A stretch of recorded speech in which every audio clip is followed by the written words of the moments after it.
अवश्य चंडीलाल ने उन्हें भ्रमित किया होगा। महाराज, शिवदत्त के आदेश का पालन अवश्य होगा चंडीलाल। जैसी आपकी इच्छा भवानी सिंह, किंतु महाराज के आने तक इस युवराज का यहाँ होने का रहस्य किसी को पता न चले, इसमें हमारी भलाई है। हमें कोई सुझाव नहीं चाहिए। हम विजयगढ़ के महाराज हैं और हमारा निर्णय नहीं बदला जा सकता। तुरंत हमारे प्रस्थान की तैयारी की जाए। महाराज महारानी की जय हो। जगन सिंह, तुम अचानक हमारे कक्ष में। क्षमा कीजिए महाराज, अचानक पूर्व सूचना दिए बिना विजयगढ़ से महानंदा जी आई।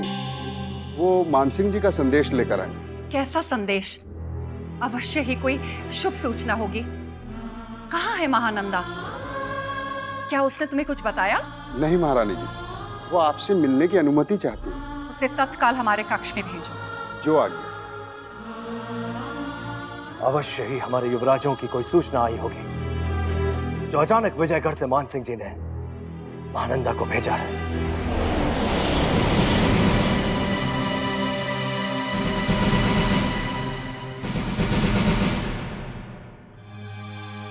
महाराज महारानी की जय हो। शीघ्र बताओ महानंदा, विजयगढ़ से मानसिंह जी ने क्या संदेशा भेजा है? क्या हमारे युवराजों के मिल जाने का कोई शुभ समाचार आया है?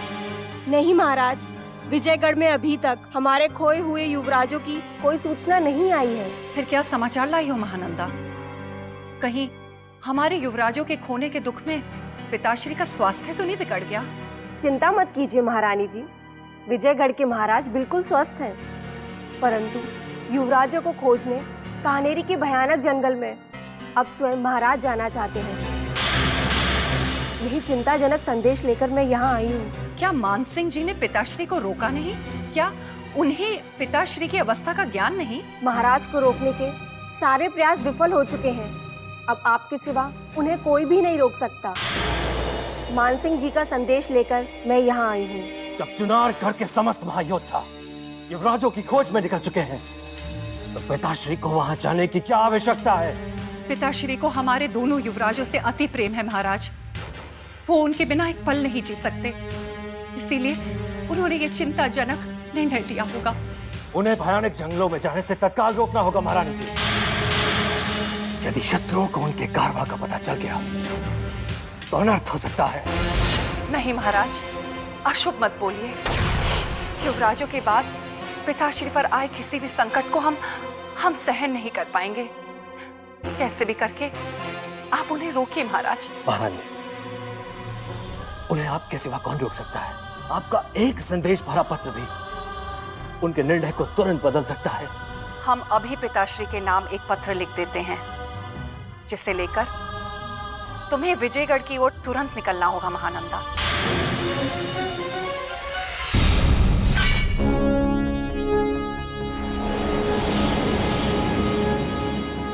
महाराज की जय हो। हमारे प्रस्थान की तैयारी पूर्ण हो गई मानसिंह। जी महाराज, युवराजों की खोज में जंगल जाने से पूर्व अगर आप रानी चंद्रकांता का यह संदेश पढ़ लेते, जो अभी अभी महानंदा चुनारगढ़ से लेकर आई है। रानी चंद्रकांता का संदेश? महाराज, चुनारगढ़ से महारानी चंद्रकांता ने आपके लिए संदेश भेजा है।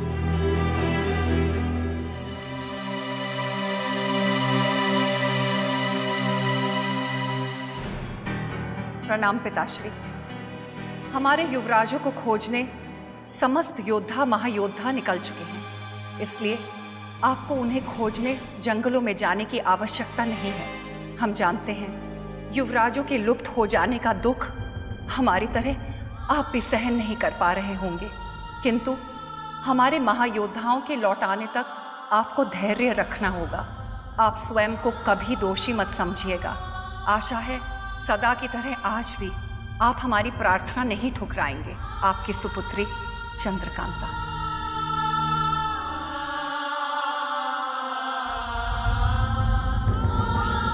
धन्य है रानी चंद्रकांता, जो अपने प्राणों से भी प्यारे युवराजों का दुख सहकर अपने पिताश्री की चिंता कर रही है। हम समस्त संसार को ठुकरा सकते हैं, लेकिन अपनी इस पुत्री की प्रार्थना कभी नहीं।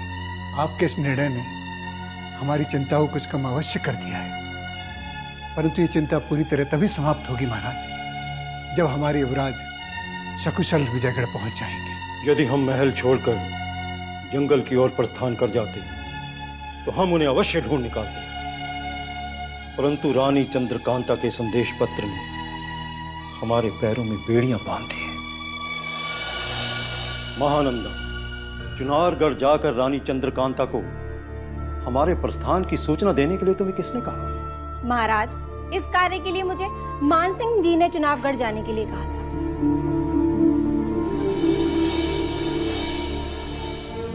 इसके अलावा हमारे पास कोई विकल्प नहीं बचा था महाराज। आपको भयानक जंगलों में जाने से रोकने के लिए बस यही एक मार्ग था, किंतु हमें पूर्ण विश्वास है कि हमारे महायोद्धा युवराजों को लेकर सकुशल विजयगढ़ पहुंच जाएंगे।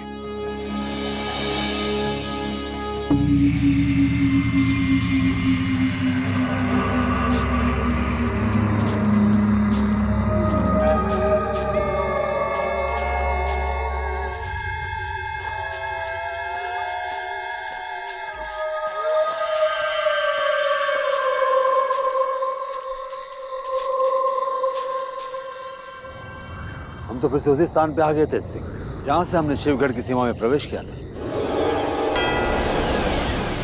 ये कैसे हो सकता है? इतनी यात्रा करने के पश्चात भी हम शिवगढ़ की सीमा के भीतर ही भटक रहे हैं। अवश्य हमारे साथ फिर से छल हुआ है। हमें भ्रमित करके भटकाने का षड्यंत्र किया गया है। अभिमन्यु का अचानक फिर से आना और युवराज इंद्रजीत को अपने साथ ले जाना और हमारा एक ही जगह पर भ्रमित होना, यह संजोग नहीं बल्कि षड्यंत्र ही हो सकता है। हाँ, ये षड्यंत्र है परमवीर सिंह।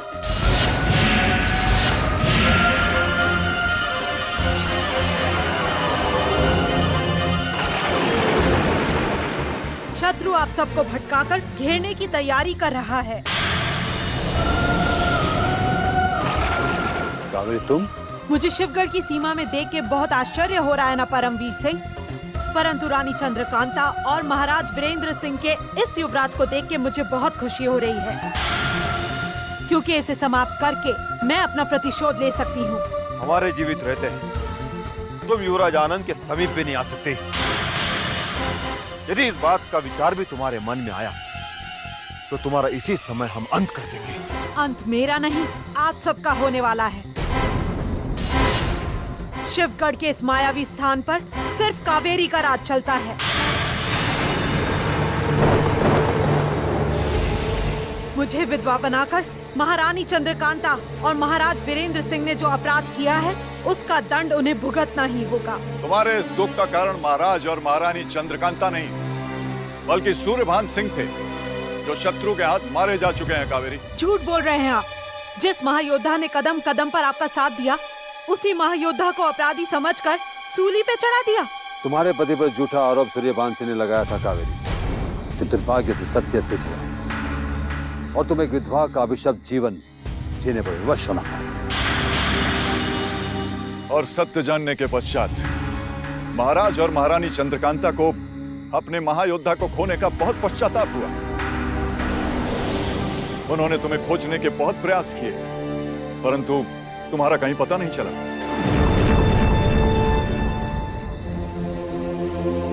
यदि ये सत्य है तो मुझे अपनी भूल का प्रायश्चित तुरंत करना होगा।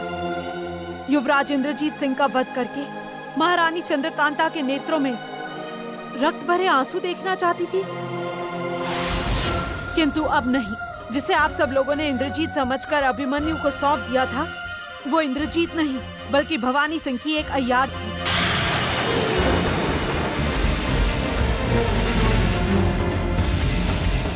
जिसे हम अपना भाई समझ रहे थे, वो एक भैरूपी अय्यार थे। हाँ युवराज, जिसे आप सब लोगों ने अभिमन्यु समझा था, वो अभिमन्यु नहीं बल्कि बद्रीनाथ थे। इसका तात्पर्य ये हुआ कि युवराज इंद्रजीत सिंह अभी भी भवानी सिंह के कैद में है। हमें उन्हें छुड़ाने के लिए वापस जा रहे हैं। कावेरी, अगर तुम चाहो तो चुनारगढ़ वापस लौट सकती हो। नहीं, ना मैं चुनारगढ़ जाऊंगी, ना ही शिवगढ़ लौटूंगी। उनकी यादों में अपना सारा जीवन इन्हीं भयानक जंगलों में बिता दूंगी। युवराज इंद्रजीत को खोजने से पहले हमें महायोद्धा अभिमन्यु तक पहुंचना होगा। वो अधिक दूर नहीं गए होंगे। सूरज उगने से पहले हमें अभिमन्यु से मिलना होगा।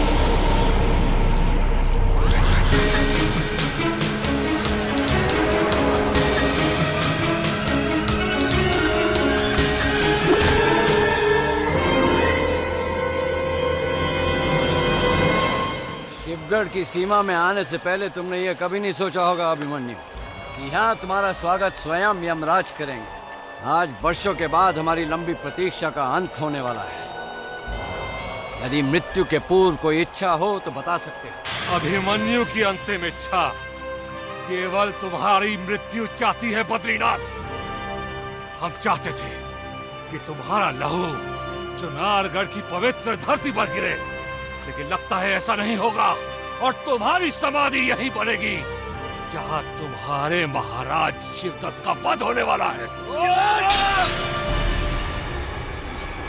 वध महाराज शिवदत्त का नहीं, बल्कि चुनारगढ़ के सिंहासन पर बैठे महाराज वीरेंद्र सिंह का होगा, क्योंकि अब उन्हें बचाने के लिए कोई महायोद्धा जीवित नहीं रहेगा। तुम और तुम्हारे समस्त महायोद्धा हमारी सीमा में आ तो गए, किंतु यहाँ से बचकर नहीं जाएंगे। बच के भागने की चिंता महायोद्धा नहीं, तुम जैसे कायर करते हैं। अब तुम्हें यहाँ से बचाकर कोई नहीं ले जा सकता।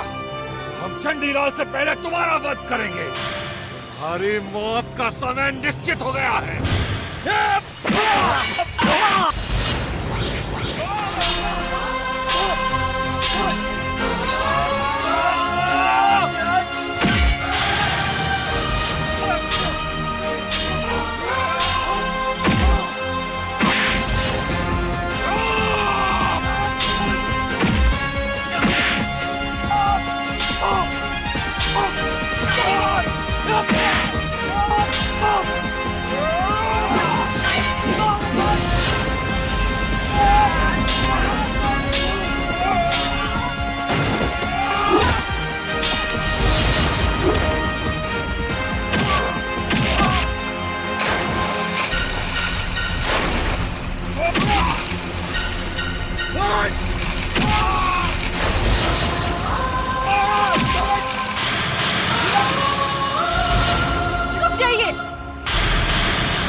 दामिनी, मौत के मार्ग से निकल जाओ, नहीं तो आज तुम्हारी भी मृत्यु निश्चित है।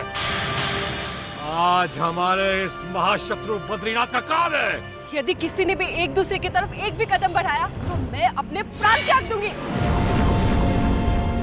आप दोनों के मन में मेरे लिए जरा सा भी सम्मान है तो अपने अपने राज्य लौट जाइए। खत्म कर दीजिए ये सब।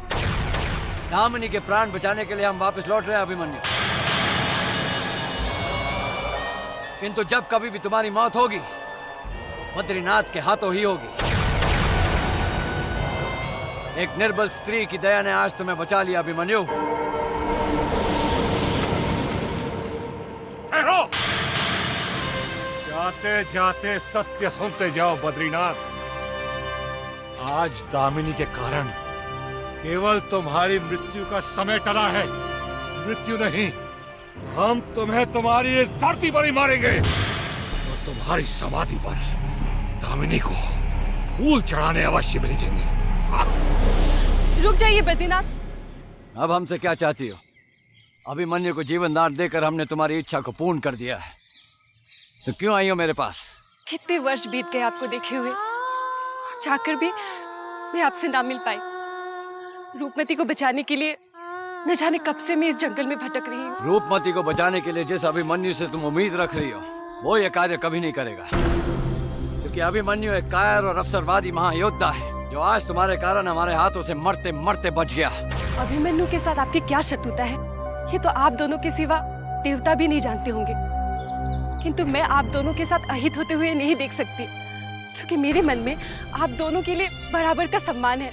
उस अभिमन्यु से हमारी तुलना मत करो दामिनी, जिसे जीवित रहने का भी अधिकार देंगे। यदि आज के बाद तुमने उसका नाम लिया तो हमें भी सदा सदा के लिए खोना पड़ सकता है। ऐसा मत कहिए बद्रीनाथ, अब आपको खोने की मैं कल्पना भी नहीं कर सकती, परंतु आप शिवगढ़ से इन भयानक जंगलों में क्या करने आए हैं, जहाँ कदम कदम पर खतरा है?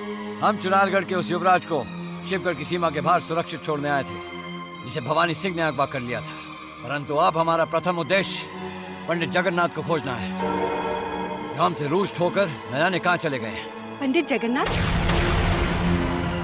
आपकी खोज पूर्ण होने ही वाली है बद्रीनाथ, क्योंकि मैंने पंडित जगन्नाथ को इस जंगल में बने एक कुटिया में रहते देखा है। कहाँ है वो कुटिया?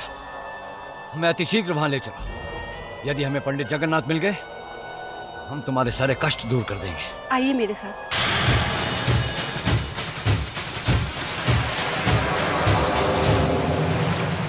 मृदुला, हमने तुम्हें चुनारगढ़ के महायोद्धाओं को भटकाने के लिए युवराज इंद्रजीत सिंह के रूप में भेजा था, किंतु ऐसा प्रतीत होता है तुम स्वयं ही भटक कर वापस आ गई।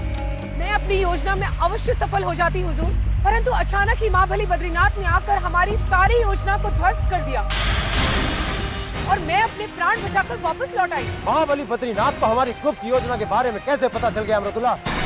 और उन्होंने इतनी सरलता से कैसे पहचान लिया कि तुम युवराज नहीं अपितु कोई और हो? वो मुझे कभी नहीं पहचानते हुजूर, परंतु शिवगढ़ की सीमा में भटकती हुई कावेरी ने मुझे युवराज इंद्रजीत सिंह समझ लिया और कावेरी से अपने प्राण बचाने के लिए मुझे अपना वास्तविक रूप दिखाना पड़ा। ये बहुत बुरा हुआ मृदुला। महाबली बद्रीनाथ को ये पता चल गया कि चुनारगढ़ के युवराज को अगवा हमने किया है। महाबली बद्रीनाथ ने युवराज इंद्रजीत सिंह को खोजने का निर्णय कर लिया है हुजूर, हमें अति शीघ्र ही कोई उपाय करना होगा। भवानी सिंह के हाथ से युवराज को छीनना नामुमकिन है। मृदुला, तुम शीघ्र युवराज को हमारे गुप्त कारागार से निकालकर शिवगढ़ के मुख्य कारागार में बंद कर दो, क्योंकि बद्रीनाथ हमारे गुप्त कारागार में उस युवराज को ढूंढने अवश्य आएंगे। अब आगे बढ़ना व्यर्थ है। दूर दूर तक महायोद्धा अभिमन्यु तो क्या, उनके कदमों के निशान भी नहीं दिखाई दे रहे। कहीं कावेरी ने तो हमें भटका नहीं दिया हो सकता है वो भी शिवगढ़ के शत्रुओं से मिली हुई हो। यहाँ कुछ भी हो सकता है। अगर महायोद्धा अभिमन्यु हमें कहीं दिखाई नहीं दिए तो युवराज को खोजने हमें वापस भवानी सिंह के कारागार पहुंचना होगा।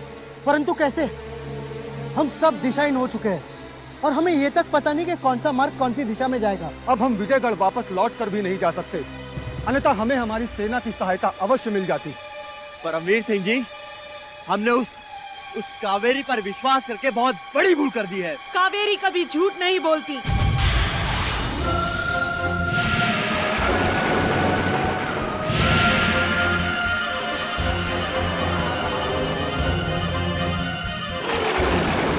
यदि ये सत्य है तो महायोद्धा अभिमन्यु दिखाई क्यों नहीं दे रहे हैं? ये मैं नहीं जानती, किंतु ये अवश्य जानती हूँ। महाराज शिवदत्त संबलपुर से शिवगढ़ के महल में आने वाले हैं। तुम कहना क्या चाहती हो कावेरी? यही कि चुनारगढ़ के युवराज को ढाल बनाकर महाराज शिवदत्त ने अपने खोए हुए राज्य को वापस जीतने की योजना बनाई है। ये कैसे हो सकता है? क्या महाराज शिवदत्त चुनारगढ़ को जीतने के लिए इतना तुच्छ कार्य कर सकते हैं? शीघ्र बताओ कावेरी, इस समय भवानी सिंह ने हमारे युवराज कहाँ छिपा के रखा है? ये तो नहीं बता सकती, मगर ये अवश्य बता सकती हूँ कि युवराज इंद्रजीत सिंह को भवानी सिंह महाराज शिवदत्त के दरबार में प्रस्तुत करने वाले हैं।